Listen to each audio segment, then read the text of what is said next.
할렐루야. 참 좋으신 주님의 은혜와 평화가 여러분의 삶 가운데 늘 함께하기를 주의 이름으로 간절히 축원합니다. 하늘의 복을 받은 사람, 하늘의 복에 부르심을 받은 사람답게 저와 여러분이 살아가는 걸음에는 복으로 충만한 삶, 그리고 걷는 걸음마다 그 복이 흘러가는 아름다운 흔적이 남을 수 있기를 간절히 축복합니다. 한국교회만큼 복이라는 단어를 사랑하는 이들 없을 것 같습니다.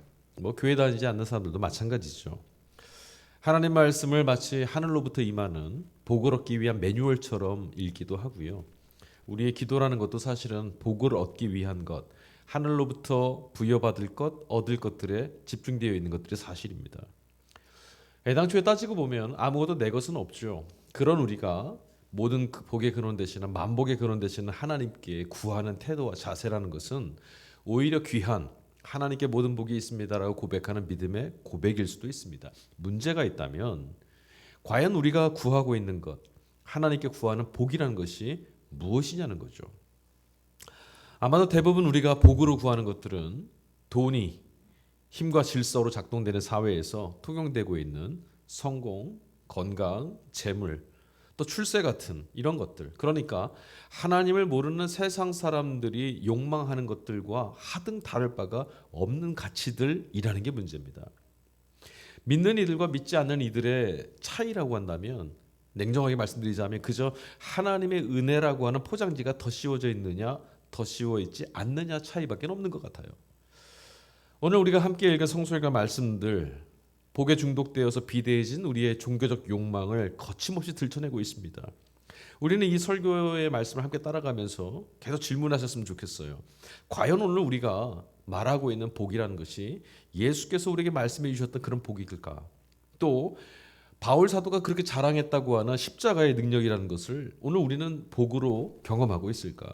아니면 십자가를 욕망을 살찌우는 도구처럼 소비하고 있는 것은 아닐까? 설교의 끝까지 이 질문을 붙들고 따라오셨으면 좋겠습니다. 자, 제1독서 구약 말씀부터 보겠습니다. 오늘은 예언서 미가서를 함께 읽었습니다. 미가서 6장인데요. 대단히 충격적인 장면으로 시작하고 있습니다. 미가서 6장 1절과 2절입니다. 너는 일어나서 산 앞에서 소송 내용을 샅샅이 밝혀라. 산과 언덕이 내 말을 듣게 하여라. 나 주가 내 백성을 상대하여서 고소를 제기하겠다. 내가 내 백성을 고발하고자 한다. 본문 속에 지금 하늘의 재판정인데요.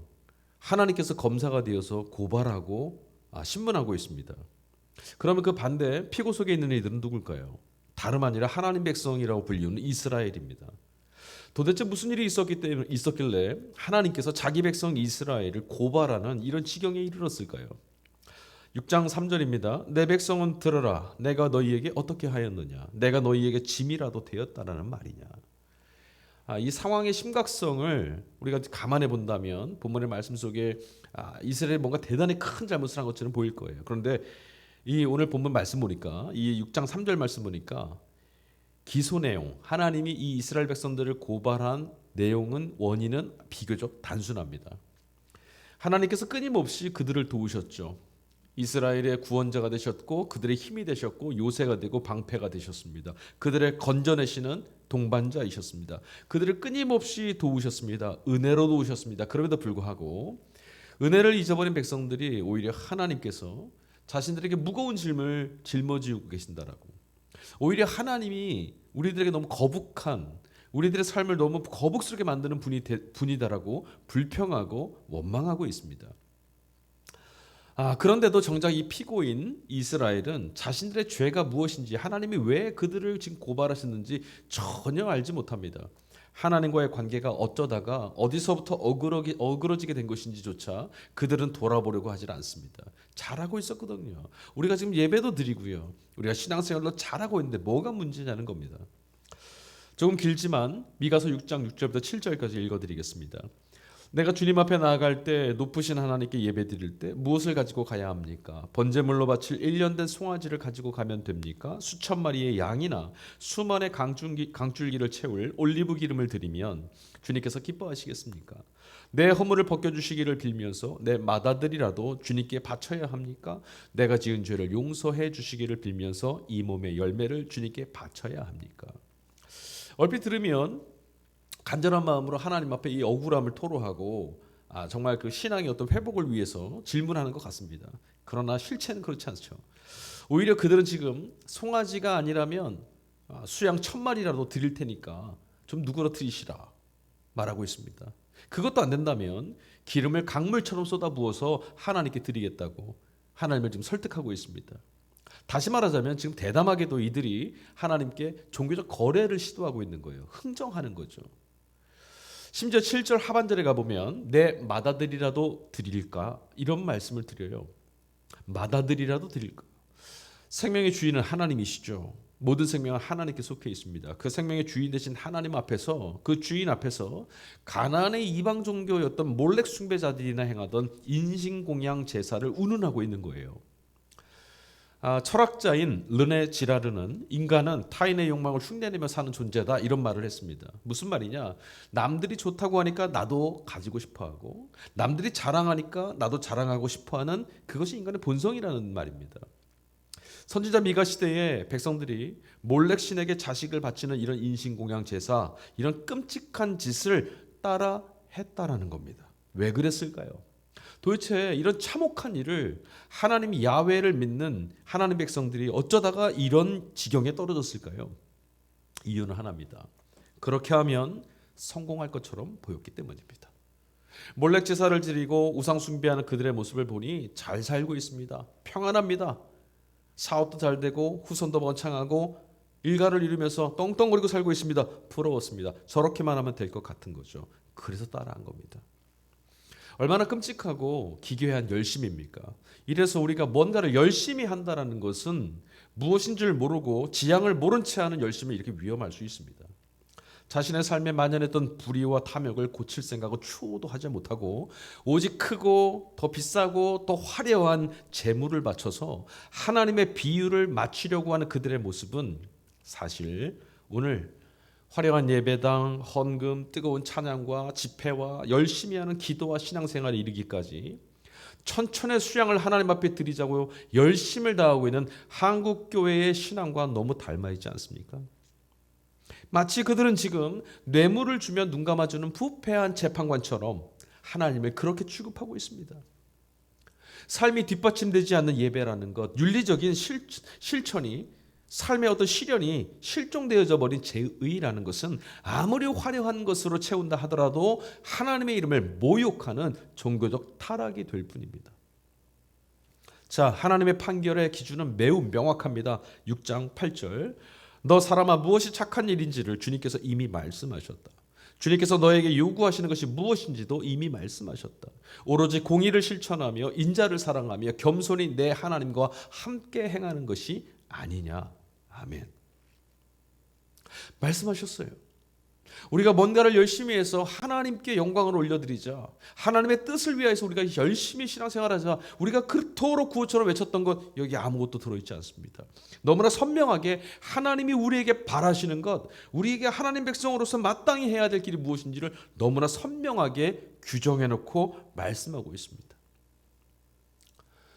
하지만 하나님이 요구하시는 이 정의와 인자, 헤세드 그리고 미슈파트, 그리고 겸손히 하나님과 동행하며 살아가는 삶, 가만히 들여다보십시오. 이것은 여러분 성전 안에서 이루어지는 것들이 아니죠.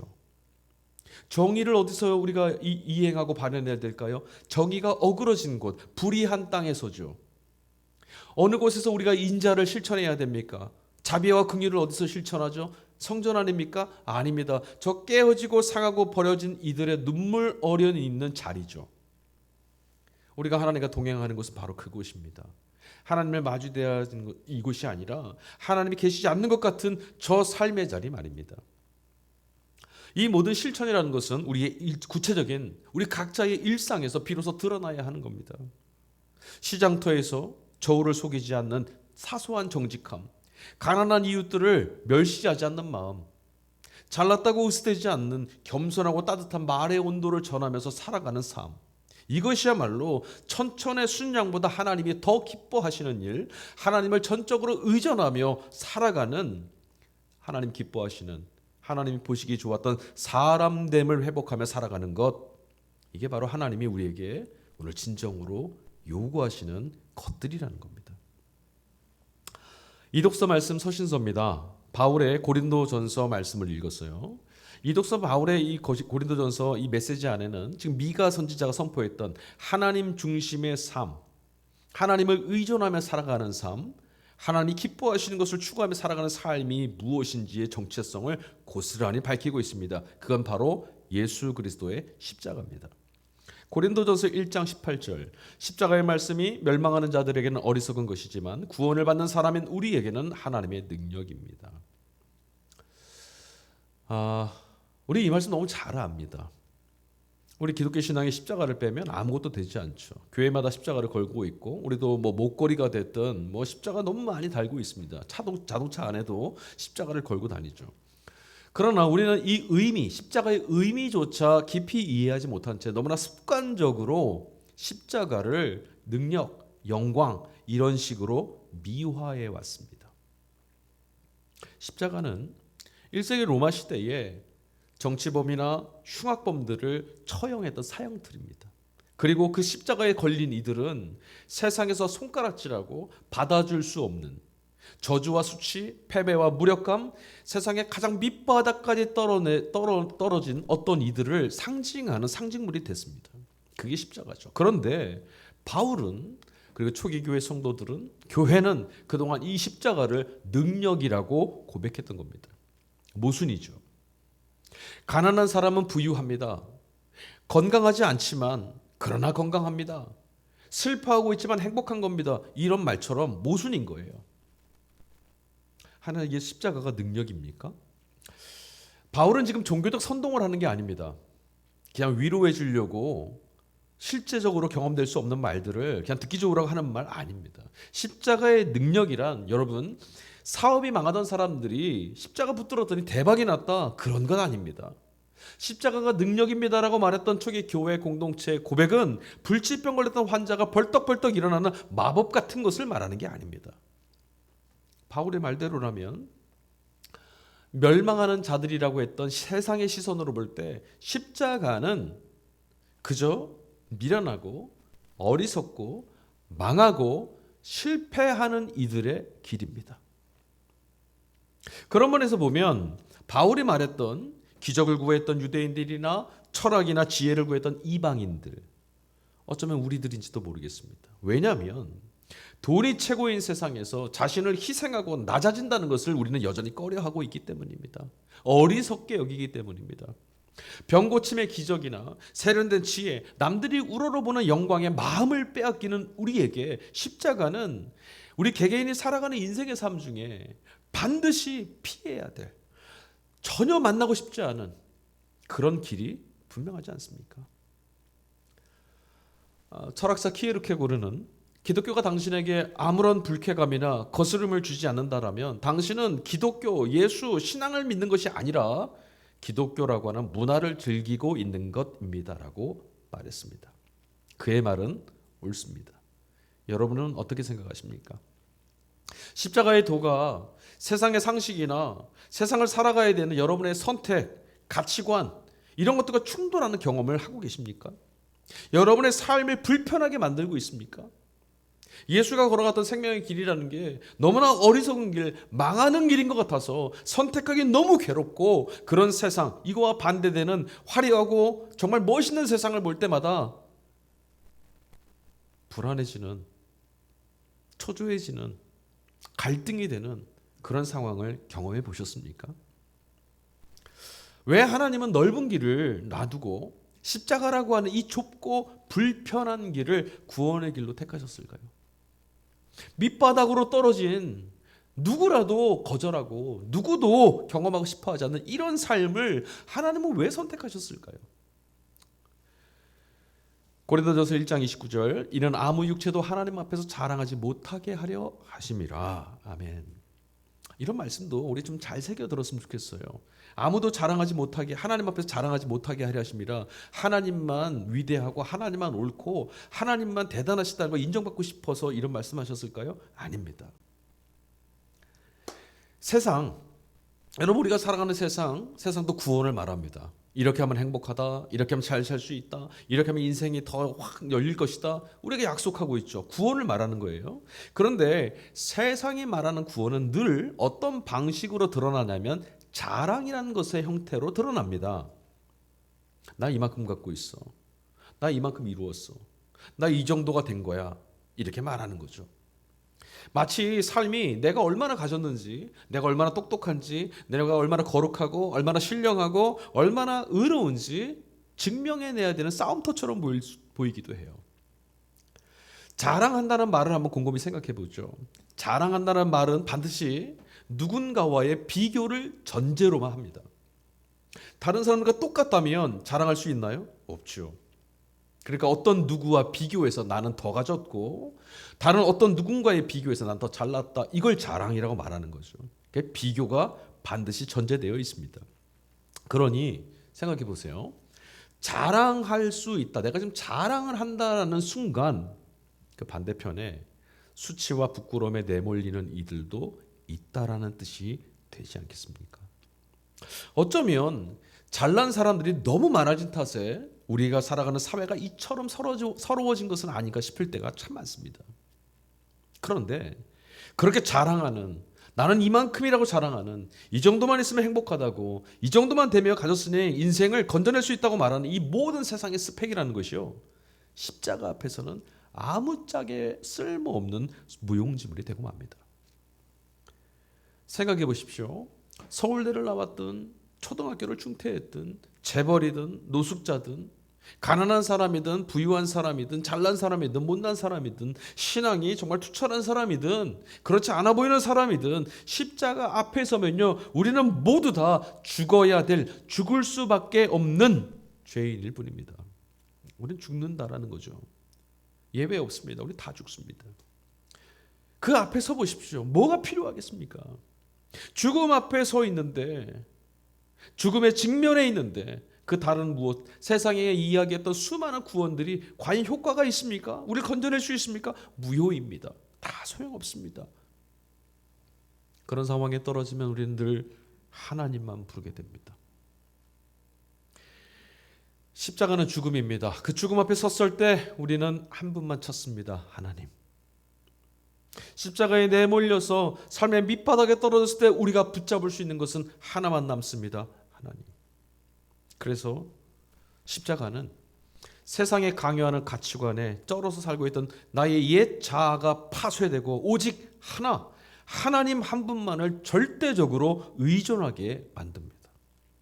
그러고 보면 십자가는 세상의 모든 자랑을, 이 사회를, 우리의 인생을 비루하게 만들었던 모든 자랑들을 무장해제시키므로 헛된 자랑과 욕망의 사슬로부터 우리 모두를 해방시켜 줄 수 있는 구원의 길이 틀림없죠. 십자가 말고는 그렇게 우리를 구원할 게 없어요. 그래서 기독교는 늘 십자가, 죽음을 직면하고 죽음을 학습하고 죽음을 바라보며 그것을 극복하신 예수를 따라 삽니다. 그래서 세상의 성공을 꿈꾸는 사람들에게 십자가는 거칠고 불편하고 거북한 짐일 수밖에 없어요. 왜 우리에게 이 십자가가 자꾸만 주님의 십자가라고, 주님의 십자가를 끌어안겠다고 하면서도 여전히 불편하냐면 우리가 세속적 가치, 세속적 성공 길들여져 있기 때문이에요. 하나님은 세상을 부끄럽게 하는 방식으로 일하는 분입니다. 이 말씀은 하나님은 우리가 기대하는 방식, 우리가 자랑할 수 있는 방식이 아니라 전혀 다른 방식으로 일하는 분이라는 거죠. 그러니 우리가 기대하는, 세상이 가르쳐준 방식대로 가치관을 갖고 산다면 그 길에선 하나님을 만날 수가 없습니다. 그 역설의 한복판에 증거처럼 서 있는 게 바로 십자가죠. 고난과 죽음이 드리워진 십자가 위에서 우리를 향한 하나님의 초대와 사랑을 읽어낼 수 있는 구원받은 사람들에게만 십자가는 능력입니다. 바울이 선포했던 이 십자가의 역설이 실제 우리 삶에서 어떻게 작동하는지, 어떻게 발현되는 것인지를 오늘 삼독서 말씀 마태복음 예수님의 말씀 안에서 우리는 발견할 수 있습니다. 팔복이라 불리워진 산 위에서의 가르침이죠. 아무래도 이 말씀은 복이 있나니로 시작돼서 복이 있나니로 계속 반복되다 보니 복이 있다라는 말씀 얼마나 듣기 좋습니까? 그래서 흔히들 이 팔복의 말씀을 암송하고 노래도 하고요. 또 표구로도 만들기도 하죠. 그러나 한번 생각해 보십시오. 천천히 한번 뜯어 보십시오. 정직하게 한번 읽어 보십시오. 과연 주께서 말씀하신 이 팔복은 사람을 향한 축복이라고 할 수 있습니까? 여러분이 이 말씀을 가지고 누군가에게 이런 식으로 축복해 주시면 그이가 뭐라고 응답하겠습니까? 아마 화를 낼지 모릅니다. 팔복의 말씀, 예수님이 정의하신 이 복의 말씀을 천천히 뜯어보면 오히려 이 말씀은 복이 아니라 저주에 가깝습니다.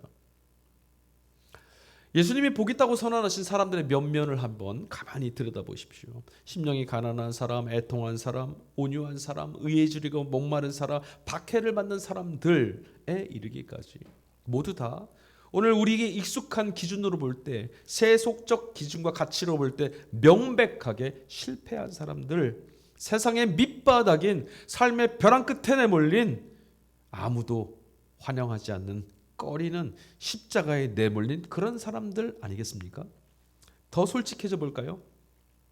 우리는 내심 마음속으로 부유해지고 싶습니다. 웃고 싶고요. 늘 행복하고 싶습니다. 갑질 당하는 게 아니라 갑질하는 자리에 올라가고 싶습니다. 배부르고 싶고 남들로부터 칭송받고 영예를 얻고 명성을 얻고 살고 싶어 합니다. 우리 중에 누가 주님 나를 애통한 자 되게 해주십시오. 주님 나를 박해받게 하여 주십시오. 주님 내가 눈물 흘리는 자, 슬피 우는 자가 되게 해주십시오. 이렇게 기도할 자가 도대체 어디 있겠습니까? 여러분 이런 기도 하시겠어요? 자, 또 눈여겨볼 대목이 있습니다. 예수님은 지금 복이 또다라고 말씀하셨어요. 이 복이 또다라는 말씀을 우리는 미래의 어느 날 이제 복이 있게 될 겁니다. 이런 덕담처럼 듣습니다. 그렇게 염두한 말씀이 아닙니다. 주님이 복이 또다 뭐뭐한 사람들이요 하신 이 말씀은 바로 지금 당신은 복 있습니다라는 선언이에요. 당신은 이런 사람입니다라는 선언이라고요. 지금이요. 여전히 주님의 말씀은 그래서 어렵습니다. 억울해서 피눈물이 나고 삶이 무너져서 절망스럽고 사람들이 손가락질하고 조롱에 내몰려 있고 가난이 너무나 힘겹고 팍팍하기만 한데 당신은 참으로 행복한 복 있는 사람입니다라고 말하고 계시니 여러분 우리가 이런 상황에 내몰려 있는데 주님께서 우리에게 찾아오셔서 이렇게 말씀하신다면 너 복 있는 사람이야 라고 말씀하신다면 이건 조롱처럼 들리지 않겠습니까? 이런 식이라면 기독교는 현실의 고통을 미화하려는 민중의 아편에 불과하다고 했던 마르크스의 이 핏대설인 이 조롱, 비판 틀리지 않은 거죠. 예수께서 이걸 모르실 리가 없어요. 그렇다면 대체 무슨 의도로 주께서는 이런 사람들은 복이 또다라고 말씀하신 걸까요? 우리가 이런 식의 말씀을 읽어내려면 성경의 말씀들을 이 진리의 말씀을 이해하고 읽어내기 위해서는 반드시 해야 될 중요한 것이 있습니다. 이게 안 돼서 우리가 말씀이 어렵거든요. 들을 때는 아멘하지만 삶에 가져가서는 절대 아멘이 안 되는 이게 복이라고 받아들였지만 삶에서는 내게는 오지 않기를 바라는 이런 일이 되고 말잖아요. 그게 왜 무엇이냐? 가치를 어디에다 둘 거냐? 무엇을 복으로 가늠하는 기준 삼을 거냐? 여기가 먼저 정리가 돼야 돼요. 무엇이 나의 기준이냐는 거죠. 팔복의 가치는 약속된 보상이 있었습니다. 그 보상이 뭘까요? 다름 아니라 천국, 하나님의 나라, 하나님 당신입니다. 하나님이 계시다는 약속이에요. 구약학자인 월터 브루그만이라고 하는 저명한 학자가 있습니다. 그는 예언자적 상상력이라고 하는 그 시대의 명저가 있는데 그 안에서 이렇게 말했어요. 구약의 예언자들과 예수님의 사역이 공통점이 있는데 왕실의식, 다시 말하면 지배 이데올로기죠. 왕이나 어떤 지배층들 그들이 갖고 있는 사고방식과 가치관들이에요. 그런 의식에 대한 전복과 해체, 그걸 뒤집어 엎는 일을 하신 분이 이 구약의 예언자들과 예수님이 하신 일이라는 거예요. 지배 이데올로기인 이 왕실 의식이란 것은요, 언제나 어떤 형식으로 이렇게 드러나냐면 현재의 체제가 영원할 것이고, 그래서 이걸 지켜내야 된다고 말하고요, 물질적인 풍요가 곧 하늘의 복이다 이렇게 표현해야 합니다. 지금도 그렇게 말씀하신 분들 있죠. 이런 체제를 지켜내야 된다. 저런 체제가 뒤집어진다. 정권을 지켜야 된다. 그런 건 없습니다. 하나님 나라가 여기 있으면 그건 다 무너지는 겁니다. 예언자적 상상력. 예언자적 상상력이 뭘까요? 예언자가 보고 있는 것들이죠. 예언자가 뭘 보고 있죠? 하나님의 나라. 하나님의 나라가 여기 있다고, 하나님이 여기 계시다라고, 하나님의 통치가 여기 있다라는 그 통찰을 갖고 왕 앞에서도 큰 소리 친 거예요. 권력과 제국 앞에서도 하나님이 여기 계시는데, 하나님 나라가 여기 있는데 잠잠하라 외칠 수 있었던 거죠. 죽음의 힘이 과시하는 돈이 최고고, 힘의 정의라고 하는 문화와 가치를, 그런 가치를 뚫고 하나님으로부터 비롯하는 충만한 생명을 맛보는 하나님 나라의 실체가 바로 그 안에 담겨 있다는 거예요. 그래서 여러분, 팔복은요, 하나님 나라가 최고의 가치라고 믿는 사람들에게만 복음이 될 수 있습니다. 우리가 하나님 나라, 이 말씀을 듣고도 왜 이 하나님 나라가 내게 위로가 되지 않고 왜 자꾸만 세상에서 우리가 서러워지냐면, 하나님 나라가 최고의 가치로 우리에게 실감이 나지 않기 때문이에요. 잘 모른다는 거죠. 세상의 것으로 배부른 사람은 하나님 나라에 굶주릴 수가 없습니다. 세상에서 위로를 다 받은 사람은 하나님 나라를 갈망하지 않습니다. 하지만 세상의 가치가 허탄한 것임을 깨닫고 오직 하나님만이 내 삶의 의미라고 고백하는 사람들, 다시 말해서 하나님 나라, 하나님의 통치, 하나님의 품, 그 하나님께 목마른 사람들에게는 세상에서 경험되는 결핍, 세상의 고난, 세상에서 흘리고 있는 이 눈물이 오히려 하나님을 만나는 통로가 되는 겁니다. 그래서 팔복은 어떻게 하면이 아니라 어떤 사람들이라고 하는 선언으로 읽어야 합니다. 나는 어떤 사람이냐는 거죠. 어떻습니까, 여러분? 여러분은 하나님 나라가 정말 좋습니까? 돈보다 명예보다 좋습니까? 출세보다 좋습니까? 예수님 안에서 하나님 나라를 발견한 사람들이라면 비록 지금 가난하고 애통하고 박해를 받는다 하더라도 그 안에 세상에 알 수 없는 충만함을 누릴 수 있는 겁니다. 그런데 그렇지 못하다면 팔복은 복이 아니라 불편하고 거북하고 허울만 좋은 종교적 소음에 불과할 수밖에 없습니다. 저는 우리 모두가 팔복의 말씀을 무엇으로 복을 얻어야 하는가, 이것이 아니라 하나님 앞에서 세상이 줄 수 없는 참 평안과 참 만족을 누리며 살아가는 복 있는 사람으로 살아가라는 주님의 초대, 그 초대를 듣고 응답하는 사람들이 될 수 있기를 주님의 이름으로 간절히 축원합니다. 오늘 새 본문의 말씀들을 함께 나눴습니다. 이 말씀들의 공통점이 뭡니까? 제국의 가치, 왕실 의식, 이데올로기죠. 세속적 가치를 거슬러서 하나님 중심, 다시 말하면 생명에 잇된 삶을 회복하라고, 더 본질적이고 더 중요한 것들에 시선을 담고 귀히 여기며 살아가라는 요구를 하고 있습니다. 썩어 없어질 것들 그냥 세상에서 자랑하다가 또 비교로 내몰려 어떤 것들에 마음 담지 말고 하나님이 내게 주신 것들을, 지금 주신 이 생명을 누리고 살아가라는 거죠. 달콤한 성공과 번영, 행복을 약속하는 세상의 길에서 벗어나서 생명을 향해 걸어가신 예수님의 길을 따라가는 사람, 복 있는 사람의 삶으로 걸어가라고 말입니다. 하나님 나라는 참된 복입니다. 그리고 그 나라가 바로 예수 그리스도입니다. 그래서 그리스도는 우리의 참된 복입니다. 신앙은요, 무거운 짐이나 숙제가 아닙니다. 복을 경험하고 누리는, 하늘이 우리에게 부여해 주는 생명을 충만하게 누리는 기쁨으로 가득 찬 것이 바로 신앙이죠. 하나님 나라를 엿보고 여기 계신 하나님을 실감하고 살아가는 것이 바로 신앙입니다. 그것은 그동안 세상이 우리에게 말해왔던 것들, 그런 것과는 차원이 다른 복입니다. 그 하늘의 복은요, 우리에게 주어지는 이 신앙의 복은요, 그리스도이신 참된 복은요, 마르지 않는 기쁨을 가져다 줍니다. 소유의 넉넉함이 아니라 나라고 하는 존재의 충만을 경험하게 해주는 복이기 때문입니다. 무엇을 가져야만 행복한 사람이 아니라 행복하고 풍성하고 충만한 내가 여기 있다는 겁니다. 이 복은 남을 밟고 올라서야 한다라고 말하는 세상, 그 세상의 능력과는 너무나 달라서 내 것을 포기해서 하나님으로 채우고 나를 죽여서 하나님께 절대적으로 온전히 의존하는 능력이기도 합니다. 그래서 모든 더 쉬운 것들을 벗어내고 하나님 앞에 서게 하는 이 십자가, 이 십자가를 통해서만 죽음 앞에 설 때의 이 비교처럼 십자가를 통해서만 경험할 수 있는 복, 이것이 바로 그리스도를 경험하는 복, 참된 복, 신앙의 삶입니다. 우리는 지금 어느 길에 서 있을까요? 혹시 우리가 미가 선지자 시대의 이스라엘 백성들처럼 더 열심히, 더 무엇인가를 이런 신앙생활을 통해서 하나님과 흥정하려고 하고 있는 그런 모습으로 살고 있는 건 아닙니까?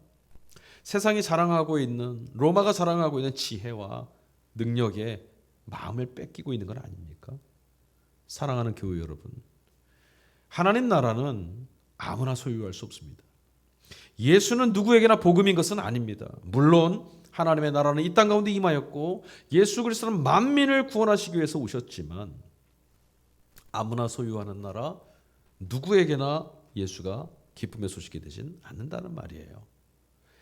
세상의 가치가 무익하고 지워질 것이며 결국은 불타 없어질 것이라는 것을 깨달은 사람들, 더 본질적인 것이 생명이라는 것을 깨달은 사람들, 그 생명이 하나님께로부터 온다는 것을 신뢰하는 사람들, 그래서 하나님이 세우시고 정하신 십자가의 이 미련한 방식을 기꺼이 하나님의 구원의 방식으로 선택한 사람들, 이런 사람들만이 주님의 나라를 살 수 있습니다. 우리는 거짓된 평화와 복의 판을 치고 사람을 도구와 수단으로 몰아가고 있는 이 척박한 땅에서 세상이 줄 수 없는 참된 복, 십자가의 능력을 덧입고 하늘의 복을 누리며 살아가는, 생명의 충만함을 누리며 살아가는 복으로 사는 복된 사람들입니다.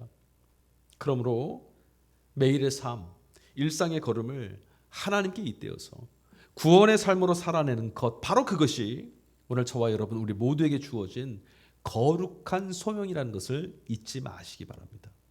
뭔가 대단한 일을 하는 게 아니라는 거예요.